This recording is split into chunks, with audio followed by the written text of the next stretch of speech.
I am proud to nominate this path-breaking attorney, advocate, and judge to be the 107th Justice to the United States Supreme Court. In the city of Brooklyn, New York, lived one of the most influential, empowering, and valiant women on this planet. Justice Ruth Bader Ginsburg was the second woman to be a justice on the Supreme Court. Born Joanne Ruth Bader, she excelled in her studies throughout her life. The major influence in her life was her mother, who inspired her to be independent, ladylike, and smart. Ruth was born at the time that there was a lot of gender discrimination against women. The culture in the United States believed that women should be at home raising children. But Ruth's mother believed that girls should have an equal opportunity to create an impact in the world. This inspired Ruth to fight for gender inequality as a young woman. When Ruth started high school, her mother was diagnosed with cancer, a disease that she succumbed to on the day Ruth graduated from high school.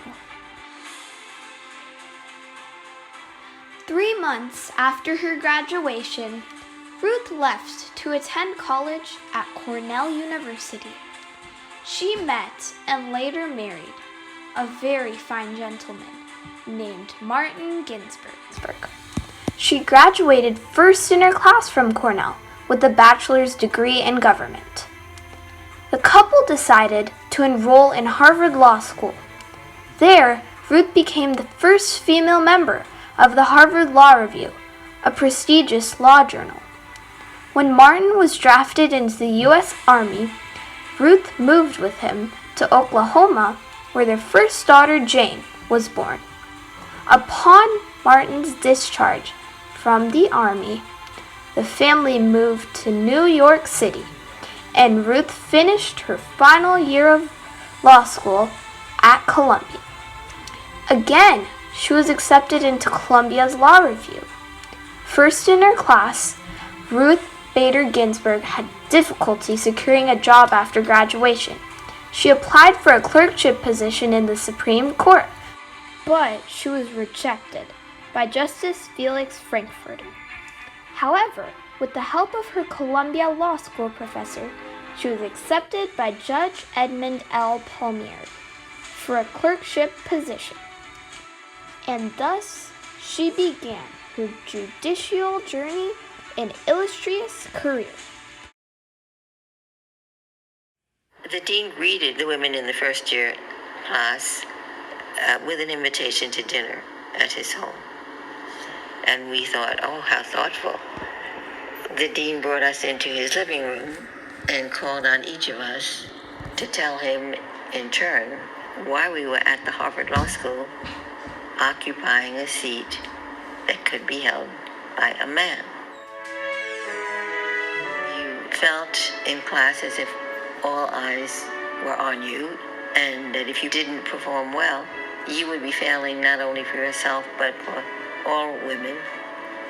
And I attribute part of my success in law school to my daughter. She was 14 months old when I started.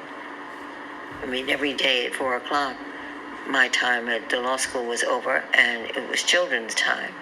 Each was a respite from the other. When my daughter went to sleep, I was happy to go back to the books.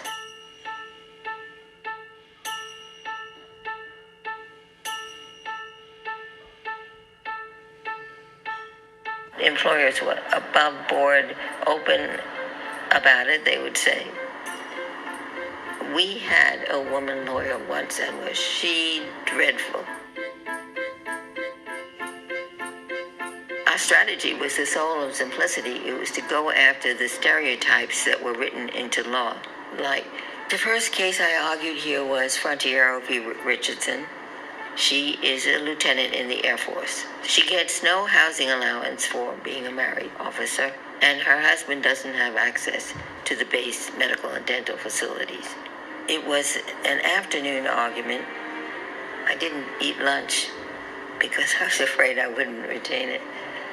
When I got to the podium, I was at first terribly nervous, and then looked up at the justices and thought to myself, these are the most important judges in the United States, and they have to listen to me.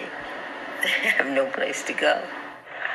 Sex, like race, has been made the basis for unjustified, or at least unproved assumptions concerning an individual's potential to perform or to contribute to society. These distinctions have a common effect. They help keep woman in her place, a place inferior to that occupied by men in our society. After working for Judge Palmieri for 2 years, she began working as a research associate for the Columbia Law School project and immediately was promoted to be an associate director of international procedure. In 1963, Ruth was hired as a professor at the Rutgers School of Law, but was informed that she would be paid less than her male counterparts because of her gender. Influenced by Sweden's implementation for gender equality, she was determined to abolish gender inequality in the United States.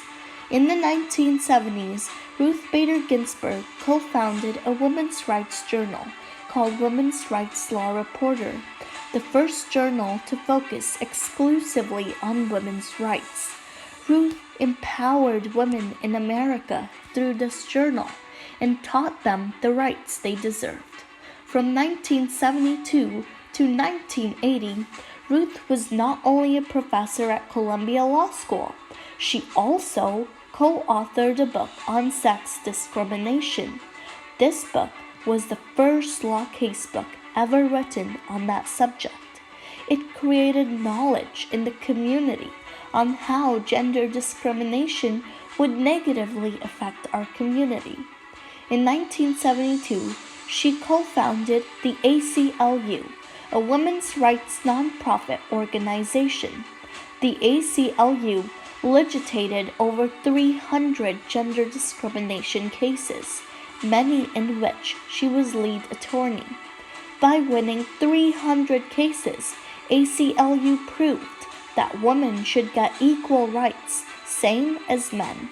She fought 6 other cases and won 5 out of the 6 cases, proving that gender discrimination is harmful to both men and women. On April 14, 1980, President James Carter nominated Ruth to the U.S. Court of Appeals, where she proceeded until 1993, when President Bill Clinton chose her the latest Associate Justice of the Supreme Court. Confirmed by the Senate almost unanimously, Ruth continues to serve on the Supreme Court today. Her road has not been easy. RBG has had to overcome many serious illnesses during her term on bench. She has fought cancer several times, including colon, pancreatic, and lung. During her treatments, she's only missed 6 days on the bench. Known for her determination, and at age 86, RBG continues to work out twice a week with her personal trainer, with whom she demonstrates her strength by doing 20 push-ups a session. Without Ruth Bader Ginsburg, women of America today would have been a caged bird, trapped from soaring in the blue sky. Because of Ruth Bader Ginsburg, the women of today can gracefully fly across the horizon with pride and power. If it wasn't for RBG, women would have been in her place today, a place inferior to that of men. Throughout her long life, Ruth Bader Ginsburg has accomplished great things. It is she who is credited with abolishing gender inequality for women in the USA. Hardworking, fair, intelligent, and very humane, RBG continues to be a force to be reckoned with.